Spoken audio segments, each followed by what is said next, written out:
Please can you remind me, if you'll be so kind, staring out into space, asking God to hear my case, trying to think of all things past.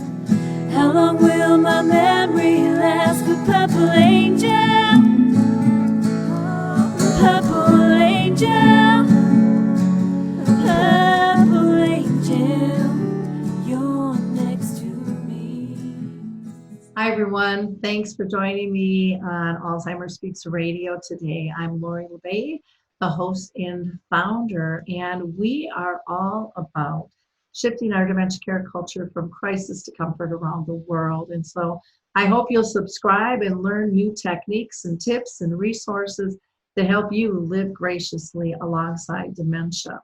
My own mother had dementia for 30 years, and so I get the frustration and isolation and the exhaustion, the guilt, but man, there's a whole other side to this story. One where you can find joy and purpose and passion and this increased connection that is unbelievable.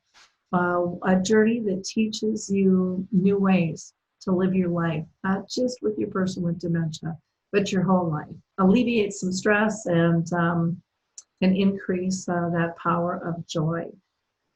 We also, along with trying to shift that dementia care culture, one of the other things we do is to help companies increase their brand footprint by leveraging all of our multimedia platforms, not only just the radio show, but our YouTube channel and our blog, can even involve speaking engagements and so forth. So if you're a company trying to expand your base, reach out to me and I would love to talk to you. I do want to give a shout out to a couple of organizations. One is the Memory Cafe Directory. I'm a big believer in memory cafes, which are for people with dementia and their care partners to come together and live in community and have this gathering of like-minded people.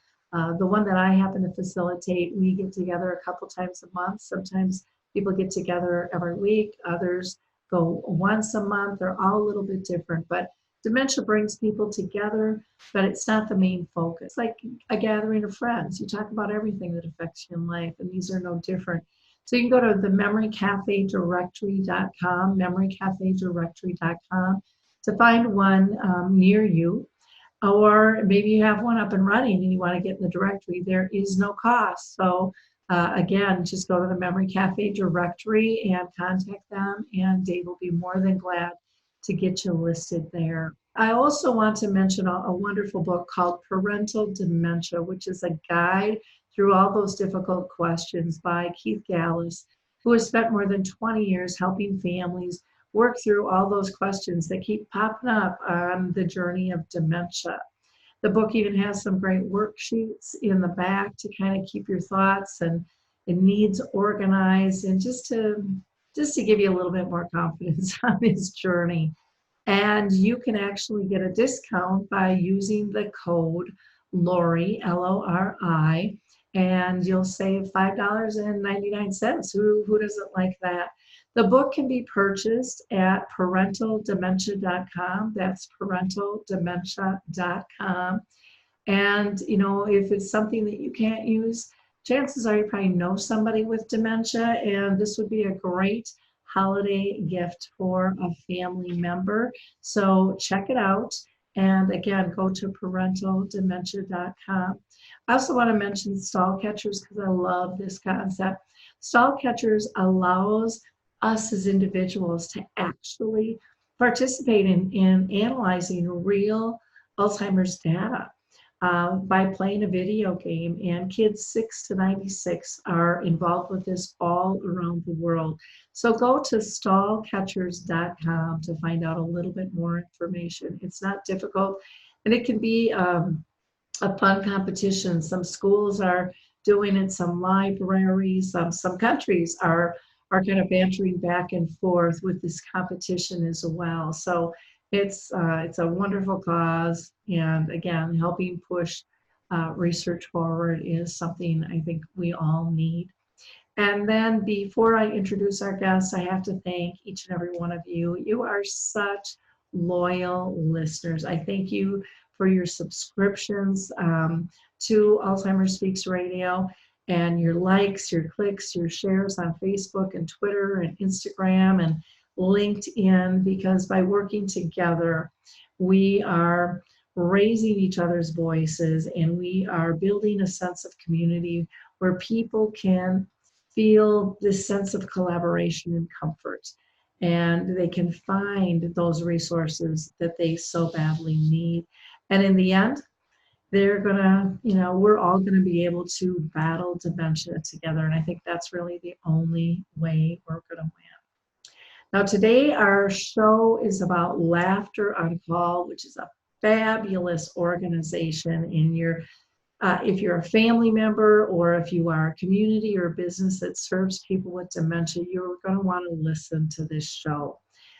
We have on with us today writer and comedian Dani Klein Modisett, and she is the founder of Laughter on Call, a company that provides, I love this, comedy care by pairing comedians with seniors with dementia or Alzheimer's disease. And they also train healthcare providers and families how to connect with shared laughter. What a great concept. Who can't use more of that? So, Dani, I always like to start out by asking my guests if they've been personally touched by dementia. So, if you wouldn't mind sharing your story. Oh yeah, well, that's actually how my whole Laughter on Call business started, is that my mother has Alzheimer's dementia, and she's had it, I think we're going on year 8. She was diagnosed when she was 80, but I think there were symptoms prior to that. We lived on different coasts, so I didn't see her day to day. But I got a call from a friend of hers saying that she is arguing with waiters and can't fill out a deposit slip. And the arguing with waiters, she was a feisty lady, so that didn't throw me. But the not filling out a deposit slip, that was like, she was very good with money. She always worked with money. So that was the one that I was like, So I flew into New York. I live in Los Angeles, and my sister flew in from Boston, and we hired people to help. It was clear that like the apartment was like in total disarray. And she had gotten a rescue dog too, which we always think is like, oh, that was just too much tracking all that. So we hired a dog walker. And anyway, we hired all these people, and both of us went home, and then she fired everybody like 2 weeks later, which I hear is pretty common. She's an independent woman. And then we started hiring, like introducing more people, and eventually found a team. And then I got a geriatric care manager. So I guess this is a very long way of saying that, yes, I've been in the Alzheimer's world for 8 years now. So we're very involved with Alzheimer's. Okay, so really that personal experience was the thing that kicked you off to create Laughter on Call then? Yeah, definitely. I moved her from New York City, where she lived for 3 years with that care that I talked about, like, 24-hour care with a geriatric care manager. And it was very expensive in New York City. I mean, now I hear the numbers are also very high everywhere, but at that point, $17,000 a month just seemed crazy. So I brought her to LA. I found a place in Los Angeles called Silverado Beverly Place. You're familiar with it? And they have a very specific point of view, and they're also entirely memory care, which I really appreciate. I don't like when you go, memory care dementia. I really didn't appreciate when you went somewhere and they would be like, that's the memory care over there. Like I think that there's a little bit of implicit shame still and isolation with these illnesses, and I just would prefer more acceptance. That's what I'm moving toward, both personally and professionally, is getting people to show up and kind of be okay with it and not sequester it. And so when I saw Silverado and like there were dogs running around and kids everywhere and all the behavior that you could want and nobody was, it really moved me. And I thought, oh, this is where my mother should live. So I brought her to Los Angeles and she came in and there's a big chandelier and it was, you know, almost like a hotel. And then she realized, I think pretty quickly that it wasn't a hotel. Like I think within like a week or two. And then she realized she wasn't leaving and she became withdrawn and depressed and she wasn't eating. And I really felt terrible about it. And I was like, oh, because my mother was born and raised in New York City. So I remember I was at my dentist and because it's LA, every dentist is like a life coach and she's like telling me what to do. Like, you know, she's wonderful, but no buts, she's wonderful. And I had a tear and I said, I just wish, you know, I was a comedian and I just wish I could hire a comedian to make her laugh. And she said, well, why don't you do that? You should do that. And I was like, oh, wait, can you do that? And she said, yeah, just put it out in the world that this is what you're looking for and see what happens. So I went home and I got on Facebook and I wrote, looking for a comedian interested in gerontology paid gig, because I wanted people to respond. And my phone rang like 2 minutes later and it was a friend of mine in New York who's a comedian. And she said, oh, I just got off the phone with my friend in LA and she really wants to work with seniors. She's like talking to people on park benches. Like she really wants to do this. So I called the woman up and she came over and she sat down with my mother and she just took her in fully and like looked at her and didn't make nice and, you know, didn't say like, oh, hi, how's it going? Just none of that. She was very clear and just said, I know you probably don't want to talk to me. I know you're thinking, who is this schmuck just sitting here talking and talking?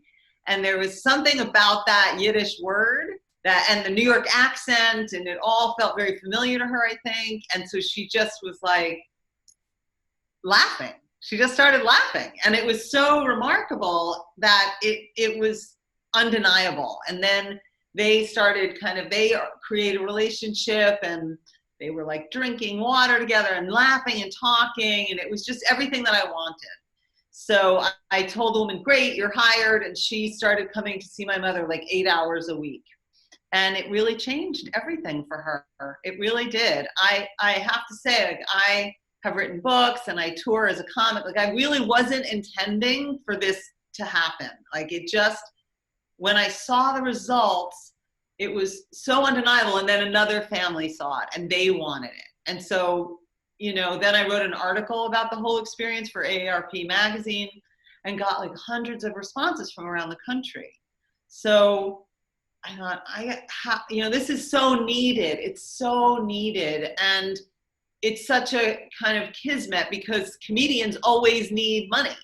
Like they always are looking for survival jobs and ways to use their talent. And there's this just, unfortunately, ever-growing population of people who need to laugh and need to feel a connection and need to feel seen. And that's pretty much how that all started. Yeah. What a beautiful story. I mean, you know, I with my mom in her journey of 30 years, that was one of the things I noticed. So many people thought, well, you can't laugh. Yeah. It's too serious. You can't laugh, you know? Yeah. And it was like, oh my God, that like brings us up, fills us up, connects us together. I mean, you know, they say laughter is the best medicine. And I really believe laughter and music both are so critically important. And when you were telling the story about your mom and kind of the Yiddish accent and all of that, you know, just giving her dignity, making her feel at home and having it be a fun experience. I mean, what more do any of us want than that? Definitely all of that is true and changed her life. And now we're kind of everywhere. You know, people are recognizing that. I mean, one of the other, you know, in terms of what you were saying about showing up, my father died of cancer like 22, almost 23 years ago now.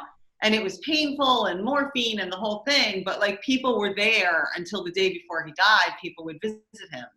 And when my mother got this disease, pretty much within 6 months, she was down to one friend who would visit and spend time with her because it was whatever, uncomfortable, frustrating, and now it's to the point where friends and family and I hear this from a lot of people, they just feel like, what's the point? She's not going to remember. She's not really in there. What's the point? That's not the woman I knew, and all of that. And maybe all of that is true. Like, she's not the woman that we knew.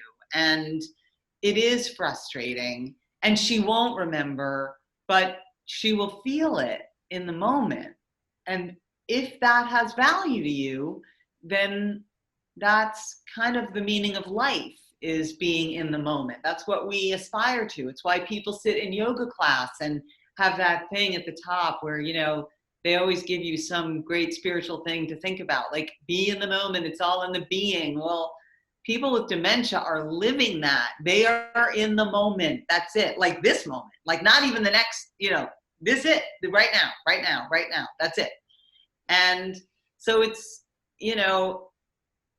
I just see what a difference it made for my mother. And now that we're getting just unbelievable. We have someone in Portland and 2 people in Atlanta and someone in Baltimore and a person in Pennsylvania and people up and down the coast. And, the response is so, every time someone texts me, this is amazing, you made my mother laugh, or you made my grandmother, I haven't seen her laugh, like, I get teary, because I think it's really amazing, and it helps people, and it makes everybody feel better. The family feels better because there's a little less pressure, and they know they're doing something good for the person that they love. One of the things you had mentioned about people think, oh, they're not the person who was, but we all got to look in the mirror and go, hey, I'm not the person I was either. But we forget that we're all evolving and we're all changing, and it might not always be in the direction we want, but that doesn't mean any of us are less of a person. And that emotional connection is so important, and people for whatever reason think, well, they need to spit out a full correct sentence to me. That's what they're looking for. And if somebody can't do that, then, some people look at, well, what's the point? And it's like, yet there's all these nonverbals. And I think that's one of the things that comedians are really good at, playing off a lot of those nonverbals and just expressing things in different ways and being more animated, so it's more pronounced, so it's more visible. Many times too, where a lot of us, we just kind of get into this rut of, we have to speak sentences, and our perceptions have to be exactly like everybody else's. And yet, I learned with my own mom that her perceptions, she was kind of, I think we all use the same equation. But she was drawing from a different pool to create her perceptions than what I was. Oh, that's interesting. And so, for me, I always say it's our current attitude plus our past experiences create our perceptions, and our perceptions trigger our reactions. And if we back that out, it's easy to find the whys of maybe some of those, and I hate even using this word, behaviors that we don't want. And they're really not a behavior. In my mind, they're a reaction, they're a trigger, they're a clue to say something's not right here.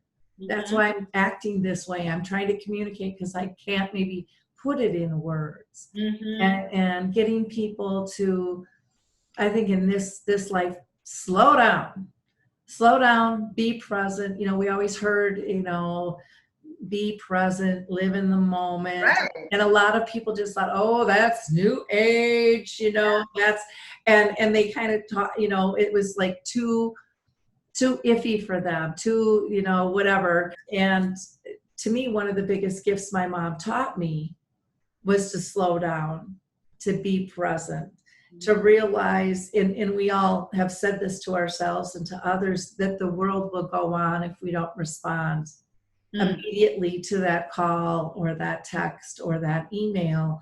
But we have this pressure that's built up, and we see it in society, the stress people are feeling, and a lot of that we've done to ourselves. And so I really think dementia is here to teach us to live better. Wow, that is a bold statement. Like I I've been wanting to say that, frankly. because for me, it's really been true. Wow. And so, now I speak and train around the country, and I talk about all the cool things people are doing. Like, laughter on call. This is important stuff. One of the most frustrating things for me as a daughter, my mom's been gone 5 years and lived with her 30. But one of the most frustrating things was, where are the resources? Right. Where do I, as an individual person, get to choose what I think will work best for my person and Yeah. for my family? Yeah. And I think a lot of that was really controlled and very limited. And that's one of the things when you mentioned Silverado, I love, because they've gone all over the world, searching things out for different methods to be able to do things in a better light, to make sure that there's respect and dignity and fun. Fun. They're big fans of Laughter on Call. We've done a lot of work with them at various locations and with Lauren. And I've done I also do training now for healthcare workers and family workshops, because, you talked about like the nonverbal, and, people don't understand the value of just being silly. Like just go, like that will make my mother laugh, and other people. And my mother doesn't really have language anymore. She kind of just makes noises, but she's present. And if you look her in the eye and make a funny face, she'll make it back. Yep. And so in the workshops, like it's a 8-step acronym that I came up with, and it teaches very simple comedian's tools, but it ends with an S. And in the S, everyone has to be silly. Like every single person has to stand there and do something that doesn't make any sense, and creating a workshop, for people to be able to do that, to give them permission and say, here's being nutty, so that the next time they're in that set of circumstances, they've already exercised that at least once. They know, oh yeah, that's that silly thing that I did with that lady. And it can break tension and create connection. And it's nonverbal. So, well, and I think one of the most important factors that so many people don't realize is what we bring into the room is mirrored back to us. 100%. And so, what do you want? You want angry? You want agitated? You want disconnected? Or do you want happy? I mean, really, is this really a choice? I mean, do we really have to think that hard about that? But we ignore the factors, because I think sometimes, especially if family and staff alike, we can be causing the problem, but then we'd have to look in the mirror and go, I got to do stuff different. Mm-hmm. And so we don't want to go there. It's easier to blame the disease. And one of the things people with dementia tell me all the time, which I love, is they're like, oh yeah, everything gets blamed on the disease. You know what? That's my personality before, and I still have it now. Mm-hmm. So don't be blaming it all on the disease. I like to relax before I got dementia. I still do. I like to laugh and be engaged. Well, definitely my mother was someone who loved to laugh. I think that's why the idea came to me, because I was like, she was like she just loved that. So I think that, the other thing that I talk about, at least for people who work for me, you can't bring anything in the room other than joy. Like whatever it is, leave it outside, because they're so sensitive. And that's what they're going to pick up on. Like they do improvisation. I have one part of the business is that we send 2 improvisers in, and they do engage the residents to also improvise with them. Whatever, there's no wrong answer. They just throw stuff out. So this woman, one of my people was, frantically looking for keys. It was like some storyline that had she had to find her keys. And then suddenly the woman next to her with dementia is like frantically looking for keys, because she's mirroring and she's getting anxious. And so it was just a great example of whatever you're giving out is what you're going to get back. So if you're upset, and that's another reason why, there was even an opening for a business like this, because family members, understandably, I'm one of them, come in and they see the parent and the energy is like, wow, or crying, or It's some energy that is not helpful in the moment. Although authentic, it's just not necessarily going to help your loved one. Well, and I think with laughter and being able to create joy, it kind of takes that pressure off the guilt. You know, because so many times, especially when family members place a loved one, they have so much guilt because they most likely have said, I wasn't going to do that. But that was when things were different and things have changed. Maybe for them personally, and their loved one who's got dementia, it doesn't really make any difference. That's irrelevant. Things have changed and it's okay. And there's support there. And staff can be what I call family by choice. You know, they're not there to take over. They're not there to put you down because you can't be there. They're there to fill in because they want to be. And so when you can show that emotional connection that you get my loved one, that relaxes them. So they don't come in attacking and looking for things that are wrong. Because, you know, because when you've got limited time, and I was one of those daughters initially, I got to look for what's wrong because I want the very best for mom. And so she can't have the very best if I don't tell them what's wrong. But, but then you sit back and go, well, I'm only going to find what I'm looking for, right? So if I'm looking for bad, I'm going to find it. But if I'm also going to look for joy, it'll be there. Yes. I always say that, you know, because obviously laughter and, you know, dementia wasn't anybody's first guess, you know. And I always say, like, yes, it is sad. I'm not saying it's not sad, but it's not sad every second. And so if you can find those moments, if you can be available to those moments that aren't sad and do your best to kind of inflate them, like you're, you know, blowing up a balloon, you'll have such a much more satisfying experience for both of you. And, you know, it's interesting what you said about, you know, the people not being the same and we're not the same. And one of the things that I have not actually said very often is that my mother is a completely different person in the best sense of the word. Like, she is so loving and generous and present, totally present. And that's really just not how she lived her life.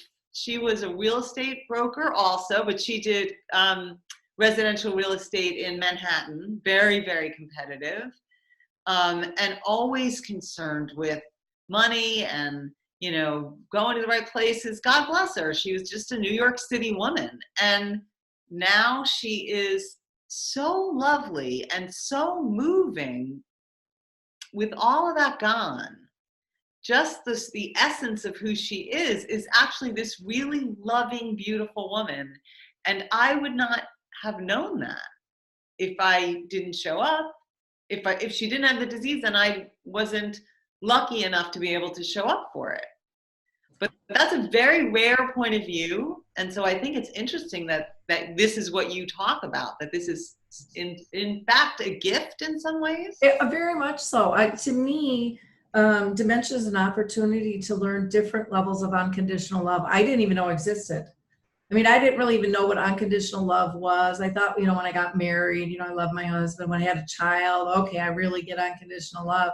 But then as my mom's disease progressed, there became these other levels that were really almost a spiritual level. I can't even put it in words, but because she lost her filters and she was kind of a free bird, and she no longer judged.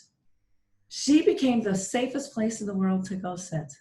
Yes. Because she wasn't going, oh, Lori, what about this? You know, I mean, there was none of that. It was like, it was like no matter who I was in that moment, she still loved me.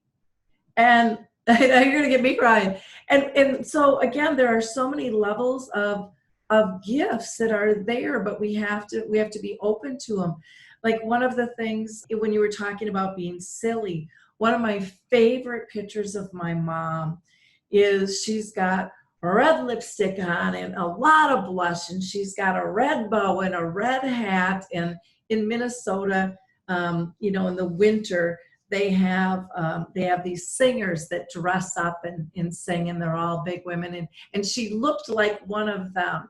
And but she had this big beaming smile, and her eyes were just glistening. And my brothers looked at that picture very different than me. Oh, interesting. They looked at that picture and said, "That's ridiculous. Why are they making her up like that?" And I'm like, she is having a ball. How can you not see the joy?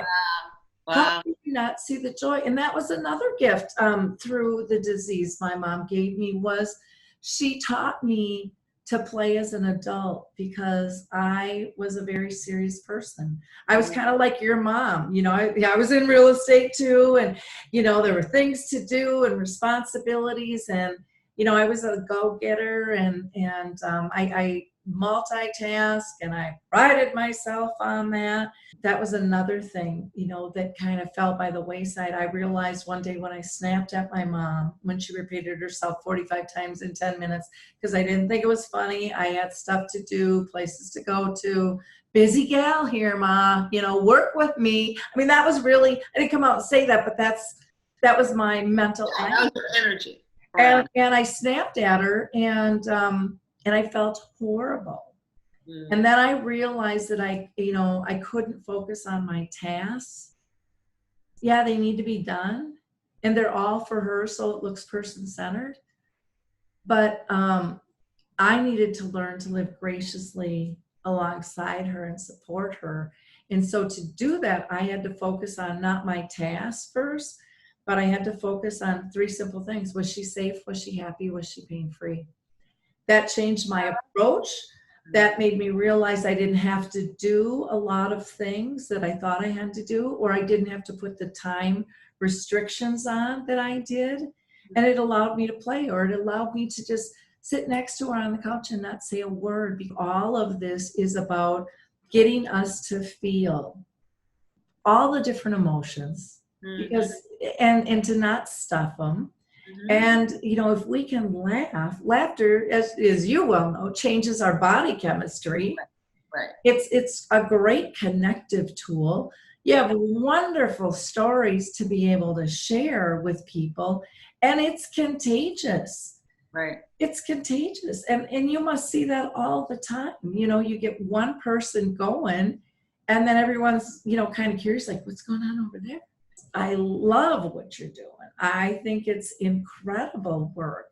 And I think it is healing work for all sides. Yeah. Very moved by even the comedians' experience. Oh, yeah. Yeah. They're all so grateful and moved by their own experience, and feel like that this is a way to use their talent in such a healing way. And they form real relationships, because ideally for the one-on-one work, where a comedian is like assigned to a person, they come every week and they really create relationship with the person. So they feel that connection, because when we get a new client, like for one-on-one, there's an intake form, and it has, I think, 17 questions on it that the family fills out. And it's all about the person, everything about the person, where they're from, what they did, what they liked, the music, you talked about music. We do a lot with music, a lot of singing, movies, actors, pets, relatives, someone they didn't like, someone, because the whole idea is for the comedian to be able to come in and just roll with all these different details from their life, with the intention of making a cognitive connection with them. So, and so for the people who are doing the work, they end up knowing a lot about the person and feeling very connected to them. Plus, when you're caring for someone, it's very intimate. Well, one of the things that I like about what you're saying, because a lot of communities do that intake work, but many staff don't know how to apply it. And what a fun way to apply that history and that knowledge. And, I go around the country and I see a lot of different communities, and, many of them are very, very structured. pretty much all of them will say that they're person-centered. Right. And I don't even care for that term anymore. I think it's overused and underdelivered. I like to use the term relationship-based. And to me, that's at your core. I know this person. I know I can get them to laugh through these triggers of their own, to bring up and to recreate those feelings. And so often we forget that, how we make somebody feel is really the most important thing that we do. And it can be simple. And, it doesn't have to cost a lot of money. It can be a smile. It can be a hello. It can be a wink. It can be, whatever it is. It can be a laugh. It's endless to be able to do that. But, what your group is doing, in my opinion, is making people feel valued and worthy of participating. Yeah, of being seen. That's a big thing too. And I always say, like, we can't guarantee that the person's gonna laugh. You can't guarantee that with healthy people, like that they're gonna laugh. But you can definitely, I definitely believe that the laughter on call person that's showing up is, you're gonna have an experience that you wouldn't otherwise have. Like, you're gonna have a connection and a feeling of being seen and engaged with, completely focused, with no judgment. And it's going to be different than anything else. It's not like people coming in with a guitar and singing and, half the people are asleep. It's like, no, we're really focused on the individual and having them feel seen and connected to, and no shame. And that's why I love using comedians, because they're very courageous people. Like, I don't know about their personal life, but their spirit is very courageous. Like, they walk into a room of strangers and they try to make them laugh. And so they're very suited to this kind of interaction, where you may come up against someone who's like the not laughing person in the audience, because we all have stories of, like, we're killing and then there's one person not laughing, and, like, that's the one we have to make laugh. And basically that's who you're playing to sometimes, is that one person who doesn't want to laugh. And so what do? You have to be creative, and you have to go through your intake form in your head, like, ooh, I could sing Sinatra right now. Maybe that'll work, And that's why I love using the comedians, and I think they like the challenge too. They're up for it. Oops. And to me, it's all about the creativity too. That I think sometimes, a lot of times actually, family and sometimes staff as well think that there's one approach. Right. And there's not. And every environment, every moment's going to be a little bit different. And so, to me, what you're teaching family and staff alike is to have a toolkit. Totally. And to not give up, that it can happen. Or I would imagine that you run into people that, they're not big laughers to begin with. But because I've seen that myself, where, they're like, well, no, that's just not my thing. And they might not be able to say that, but they were always really reserved. But then as they see other people loosen up over time, over that repetition, it changes, and they get permission without having someone specifically say it, because they're modeling it. Yeah. They're modeling it for them. That's what we try to do. And when we teach in the interactive storytelling, we always start with, like, there's no wrong answers. Like, everybody clap. You make a mistake, yay! Like, we really, it's only good if you're participating. That's the goal. So, no mistakes. And that's true with the training too. Obviously, there are mistakes when you're caregiving, but I mean, basically your day-to-day is to be flexible and improvise in the moment and let go of the moment before. That's something I really talk a lot about, because I know that, and this just happened to me yesterday with a client. I said, so should we go for a walk? You want to go for a walk? No, I don't want to go for a walk. Why would I want to go for a walk? Look at those people. I don't want to be one of them walking. Like, he had this whole thing, right? And then he had some dessert. And then I said, so what do you think? You maybe want to go for a walk? And he said, yes, I would like to. That's a fine idea. Let's go for a walk. So you're like, what? Like, you have to let go. I can't be attached to, well, but 5 minutes ago you said a walk was a dumb idea. No. 5 minutes ago, it was a dumb idea to him. And now it's 5 minutes later, and it's a good idea. So the job as the caregiver is to let it go and be in this moment. Okay, I guess it's a good idea. I mean, it's hard to do, particularly when people are agitated. It's very hard not to take that in. God bless the caregivers at Silverado. They have to deal with a lot because they don't drug. So there's a lot of behavior there that they have to manage. So you also really have to protect yourself as a caregiver. Well, but I think once you embrace this concept of living in the moment and letting go and knowing that you always have another moment, like I was one of those where I have this like large inner critic that lives in my head that tells me what a scumbag and rotten person I am and I could do better, and it's like and I just have learned to like say, heard ya, bye, out of my head. There's another moment, and then I can always learn to do better and really let that go. And when I finally got to the point of actually being able to do that, my life was so much lighter. Mm-hmm. I didn't feel so heavy. I didn't feel like I had to control every single second where I did before. And I was the one that put that on myself, but we don't even know that we're doing that. Mm-hmm. And so I just think that this is a beautiful thing for not only the person diagnosed, to feel included and to be able to give them joy, but to teach staff and families, because, this is something that isn't just used with dementia. Right. Improv's been around a long time, and making us laugh. And it's just, it's a nice skill to be able to have. It's a nice way to look at the world differently and more simply, and to have more joy.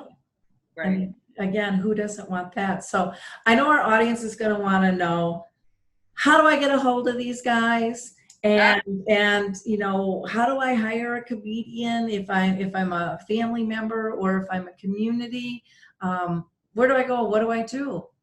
Okay, so we just go to the website. It's very easy, laughteroncall.com, and the phone number will be there, and you can check in with us. Right now, we're running a holiday special through the first of the year, so you want to check that out. But just email us. We call you right back. We can find comedians everywhere. We are finding comedians everywhere, and we love what we do, so it's really fun for us, and we'll get you hooked up. And it's a lot in, what we in Hollywood would call casting.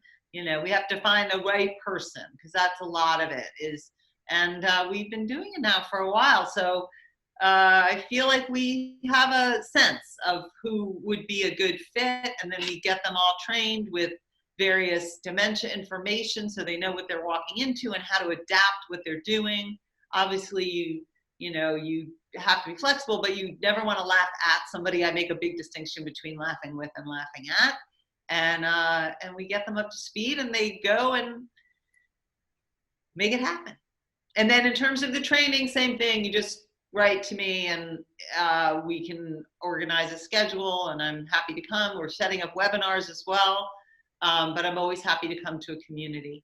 Well, and I think the value of the in-person is just, for communities, looking, I know your budgets are tight, but an in-person session, I think, is well worth your while. And I haven't been part of it, but I just know as a speaker myself, and in the skill set to be able to hear the laughter, to have the experience, themselves of trying things is very different than. Absolutely. And also it's a very team building experience, because everyone, I have an acronym and everybody learns these tools, but then we look at, okay, what's the hardest moment in your day, or tell us the hardest moment. And because you have the whole staff there, from like the kitchen to the laundry to the floor, people really get to appreciate okay, what are some of the individual departments facing, and we all figure out how to use the tools that we've just learned to break tension and to keep going and to create some laughter. You talked about like appreciation, and I have that as part of the training too, like appreciate each other. Like, hey, I just saw what you did there. That was amazing. Just take a moment. And I love using, because with nonverbal, you have a lot of downtime. So I really love just telling my mother I love her. Like, there's always a moment to say that. I love you. Thank you. I appreciate that you did X, Y, Z. And it gets in there. So yes, I don't know. That was a babbly answer. No. I think, like when you said the quiet time and still communicating, we can still communicate. We can still read. One of the things I tell people when I speak is that, we have come to accept that a person in a coma can take everything in. We need to expand that to dementia. Because what you had mentioned earlier about, I really believe, and I know I've gone to conferences where they say, oh, their senses are dulled, and I would argue that tenfold. And the people with dementia that I talk to say their senses have all elevated. It's kind of like a person who's blind or hard of hearing, the other senses come and lift them. And I think we have to look at that approach and believe that and look for the answers. I don't think we're always looking for the right things because we have a set free belief of what is happening. Can you give us a couple of examples of comedy care in action and kind of showing us how that courage and that creativity can really make a difference in a person's life? I'm thinking about comedy care in action. We already talked about like the need to really throw yourself in physically and vocally and all that sensitivity you just talked about. Sometimes you talk in a high voice and then maybe it sounds like a cartoon. And you're, to not be, and you don't have to be a trained actor to do that. You just have to feel free to do that. So I think sometimes just being able to throw yourself into a different voice or a different physical position or very much using your body and your voice in ways that are non-traditional and unexpected. A big thing with laughter is the element of surprise. So, I'm not saying you play peekaboo because that's too childlike, but there are things that you can do like that surprise someone. And always singing. And I don't even, not to be Barbara Streisand, I'm just saying like the freedom to sing, you can pull out your phone and, find a song from 1957 and sing. And you'll be surprised. I've seen amazing things. People with their head down that you think are not there, and you start singing some Debbie Reynolds tune or something from Carousel, and they're singing under it. It's just so I think, those are some good ones. I know, like, when we do the group work, we always ask for input and suggestions, kind of like that game Mad Libs. So we do storytelling like that. And so everybody and there's no wrong answer. So if you're going to be, one time someone said you're goat yoga instructors. And so everyone had to act like goats and do yoga. And there's nobody judging you. It's just having the freedom to change the energy. That's another thing, is just simply changing the energy in the room, because a lot of time the energy is low. And so if you can come in and just bring life and whatever that looks like, it's going to change the energy in the room. And always to say, we always say hello to everybody in the room, even if we're doing one-on-one. We acknowledge everybody in the room and make eye contact with them. I see you. Good morning. How are you?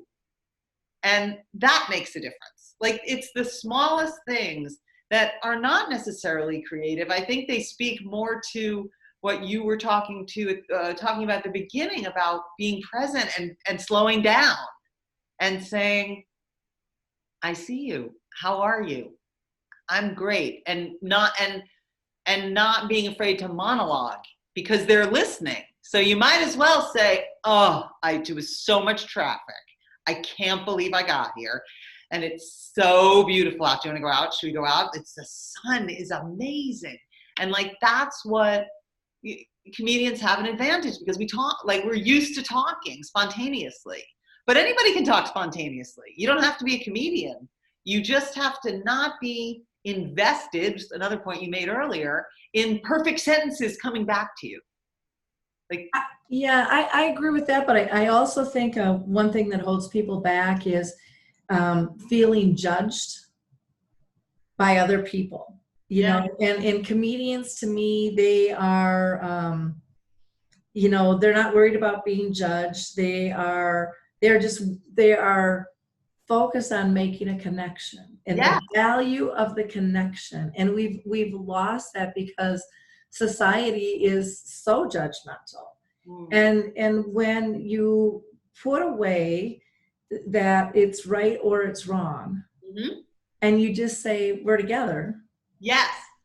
And one of the things people with dementia tell me all the time, which I think is hilarious, they say, oh, everyone says, you know, live in our world.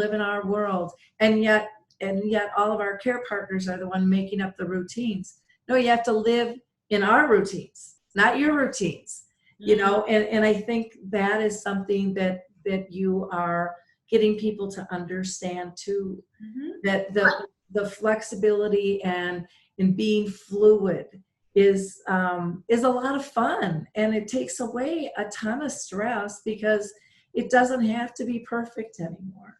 Yeah, I mean, one of the things, you know, you ask is people all over here, Mom, you look great today, Mom. How are, you know, everything's good, Mom, right? Everything's good, and the hair's dyed, and they're trying to keep Mom, and it's like, not, maybe Mom isn't good in that moment. Maybe Mom wants to express something else.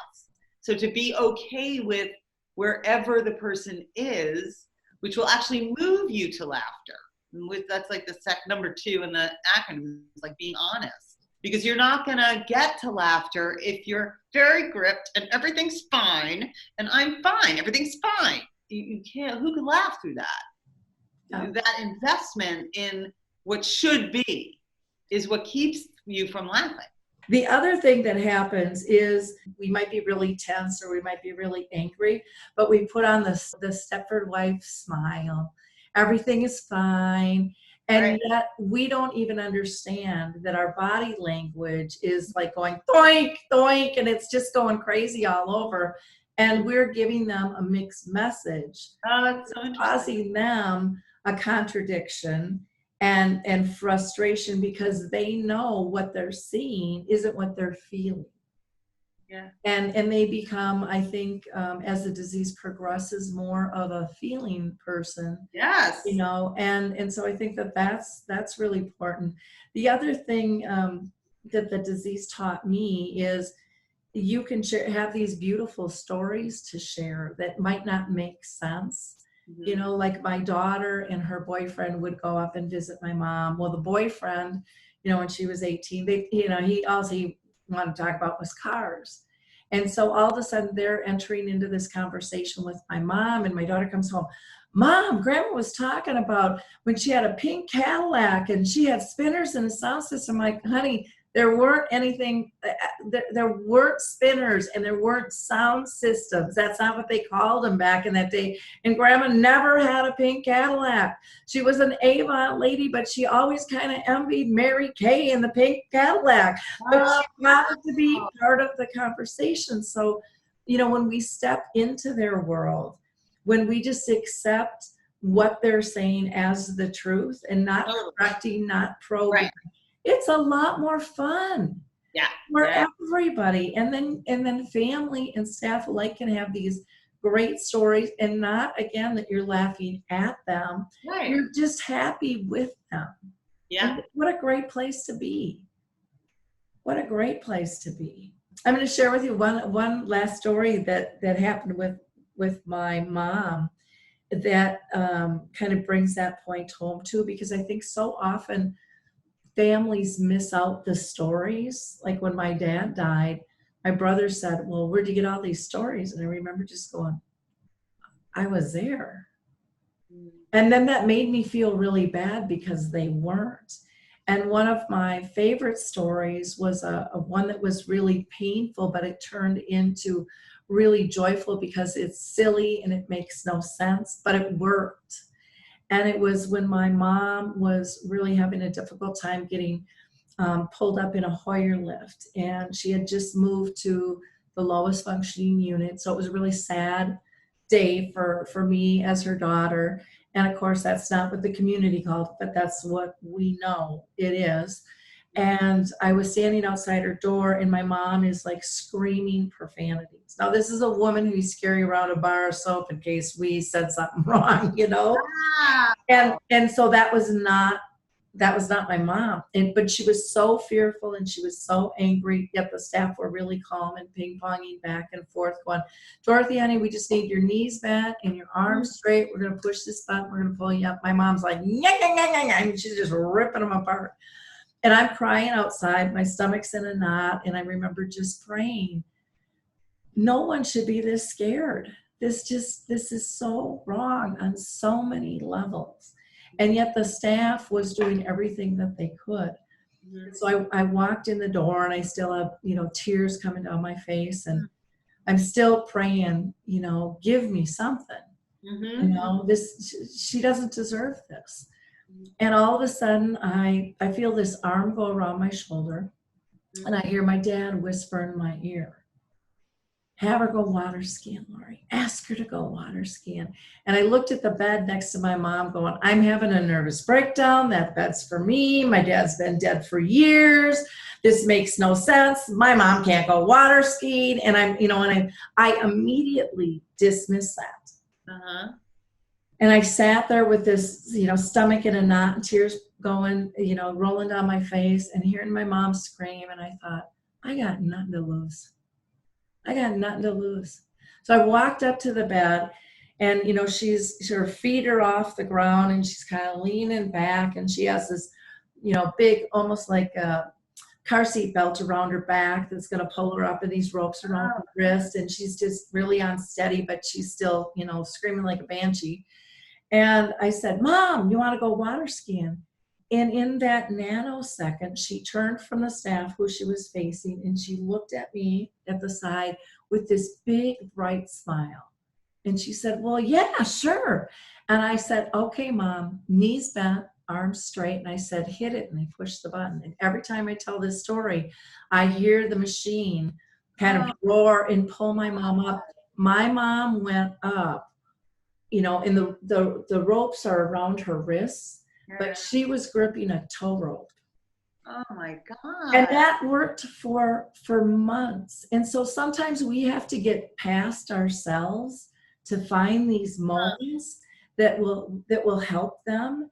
And so, they were able to use that with my mom to say, let's go water skiing for months. And then I would come in as her daughter, and she would be talking, I'm like, what'd you do? Oh, I went water skiing today. And for whatever reason, that stuck with her.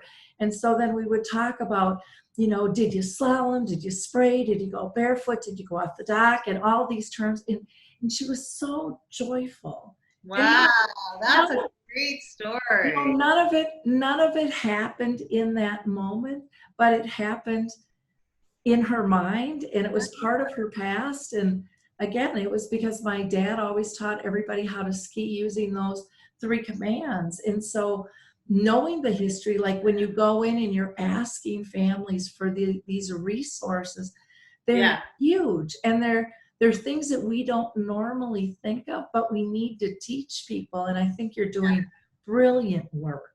And I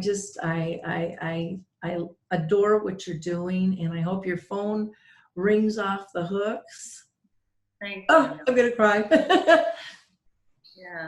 Yeah, that's very moving. Good. Oh, Okay, I'm gonna cut that part off. But no, really powerful. Thank you. Oh. Such a good story, the water ski story. It's pretty funny. When I tell it, I have a cartoon that I put up with my mom, who's water skiing, and she's like, 5 foot and 300 pounds, you know, she's water skiing and people just Oh my God. laughing her, you know, the time and I won't put this stuff in, but she also fell in a sand trap one time, you know, golfing, and she's doing the breaststroke. I mean, she's arms outreached and down to the side, lifting the head to adjust for the sand. But it was all because, you know, her childlike mind was putting her in a safe place. And that's what you're doing. You're putting people in a safe, comfortable place. That's a pretty big gift you're giving people. Yeah, I hope so. Yeah. So people can go to laughteroncall.com, and you're on Facebook and Instagram and Twitter. Yeah. By again just using Laughter on Call, and then your phone number is 805-254 ha, which is 4242. So that's 805-254-4242, which again is ha. So that was a pretty good way to grab your phone number there. Yeah. It took a little effort, but it was worth it. Well, thank you so much for being with us today. Really appreciate it. In wrapping up, I just want to thank Dani so much for joining us today. Laughter on Call. What a fabulous idea.